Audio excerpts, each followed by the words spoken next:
ایک مالدار آدمی, ہمارے حضرت یہ واقعہ سنایا کرتے تھے پرانے زمانے کا. ایک بہت مالدار آدمی تھا, غریب تھا, ایک بڑا عقل مند آدمی تھا, غریب. مجھے بھی روزہ لگ رہا ہے آج نا. ایک بڑا عقل مند آدمی تھا مگر تھا کیا؟ غریب. اکثر ایسا ہی ہوتا ہے, عقل مندوں کے پاس پیسہ نہیں ہوتا. لیکن یہ قاعدہ کلیہ نہیں ہے. مالدار بولیں گے مفتی صاحب ہمیں بیوقوف کہہ رہے ہیں.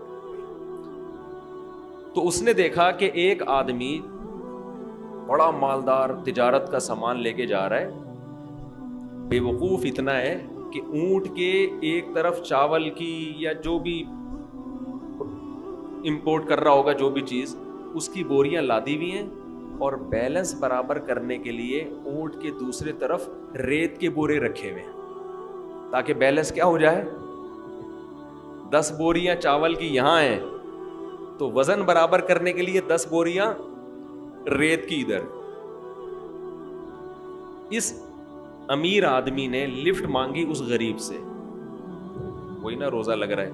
اس عقل مند آدمی نے لفٹ مانگی اس بے وقوف سے, کیونکہ یہ عقل مند غریب تھا.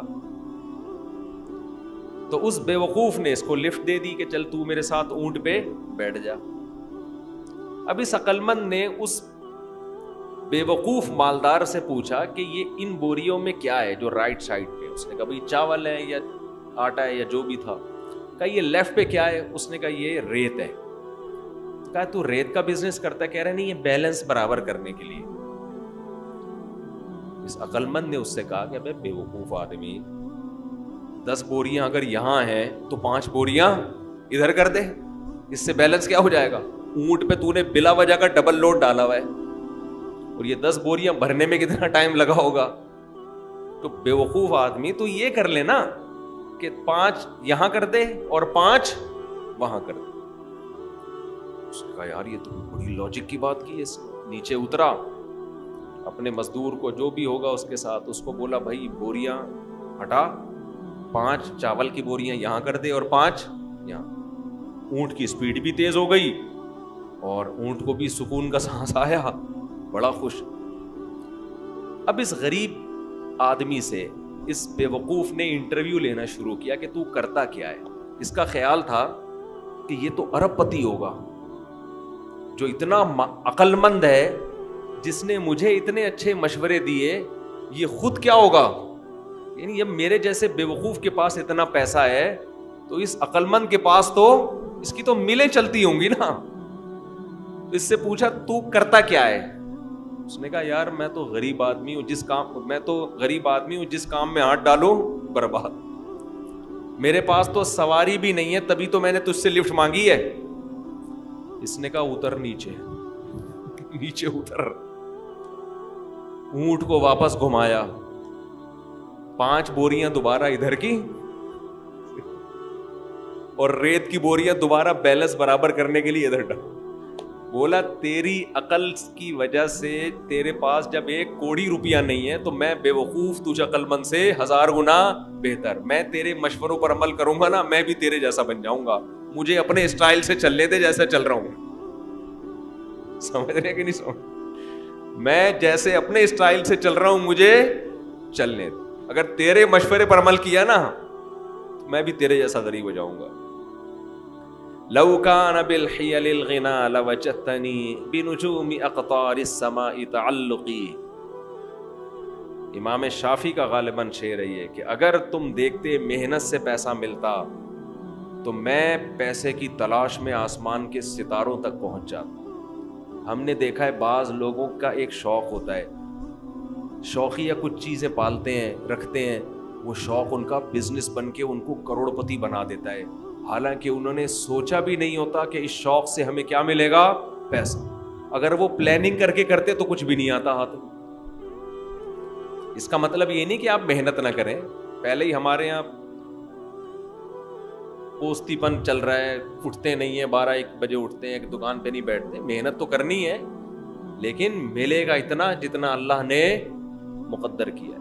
تو میں وہ عرض کر رہا تھا کہ نبی صلی اللہ علیہ وسلم نے جو مثال دی ہے نا کہ دو چیزیں جوان ہوتی ہیں، تو وہ دو برائیوں سے مراد صرف دو نہیں ہیں، بلکہ جو بھی بری خواہشات ہیں بڑھاپے میں کم ہونے کے بجائے بڑھتی۔ اسی طرح اچھی خواہشات اگر جوانی میں اچھی عادتیں ہیں تو بڑھاپے میں وہ اچھی عادتیں کم ہونے کے بجائے جوان ہوتی۔ اگر آپ کو جوانی میں اللہ سے محبت ہے، بڑھاپے میں یہ محبت اور زیادہ بڑھ جائے گی۔ جوانی میں دنیا کو مسافر خانہ سمجھتے ہو، دل نہیں لگاتے، بڑھاپے میں بالکل لفٹ کرانا چھوڑ دو۔ ہم نے دونوں طرح کے بوڑھے دیکھے ہیں، سخی بھی اور کنجوس بھی۔ جو سخی ہوتے ہیں وہ بہت سخی ہوتے ہیں، کیونکہ وہ جوانی میں سخی ہوتے ہیں نا، تو یہ سخاوت بڑھاپے میں ان کی بہت زیادہ بولو بڑھ جاتی۔ پھر وہ جاگیروں سے دل لگانا بالکل چھوڑ دیتے ہیں، بالکل چھوڑ دیتے ہیں۔ اور جو کنجوس ہوتے ہیں نا جوانی میں، بڑھاپے میں اللہ کی پناہ آدمی کانوں کو ہاتھ لگا، نوٹ نظر نہیں آ رہے ہوتے، ایسے ایسے گن رہے ہوتے ہیں بیٹھ کے۔ یہ میں نے اپنی آنکھوں سے دیکھا ہے، نظر نہیں آ رہا نوٹ، دیکھ رہے ہیں یار کم تو نہیں پڑ گیا، یوں کر کے نا چیک کر رہے ہیں کہ اس میں اصلی ہے، ابے اب تو نقلی بھی ہے تو کیا کرنا ہے؟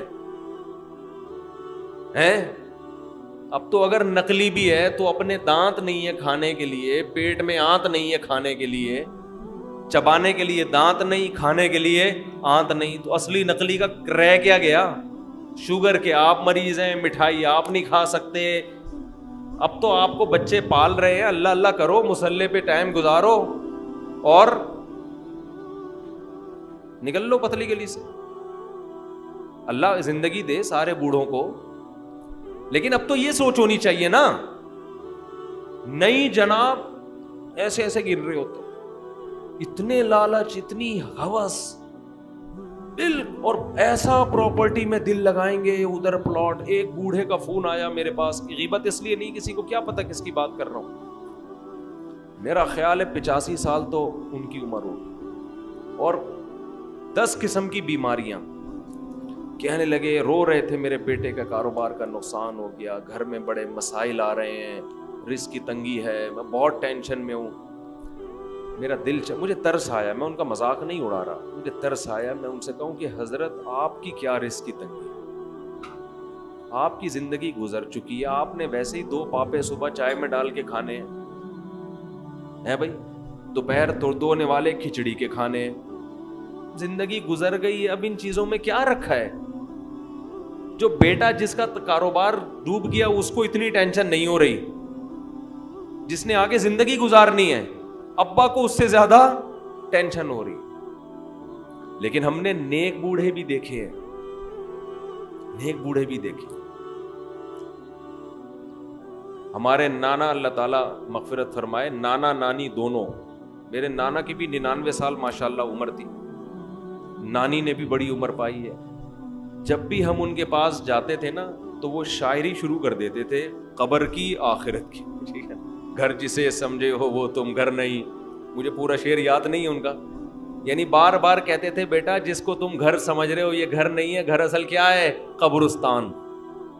اور سخاوت ایسی، کھلا رہے، ہر وقت کچن میں کھانا بنتا رہتا تھا، مسجد کے امام بھی تھے ہمارے نانا، تو جو گلی محلے میں جا رہا ہے نا اس کو بلایا، ادھر آ بیٹھ، گھر والوں کو ٹینشن دی ہوئی تھی کھانا لے کر آؤ اس کے لیے،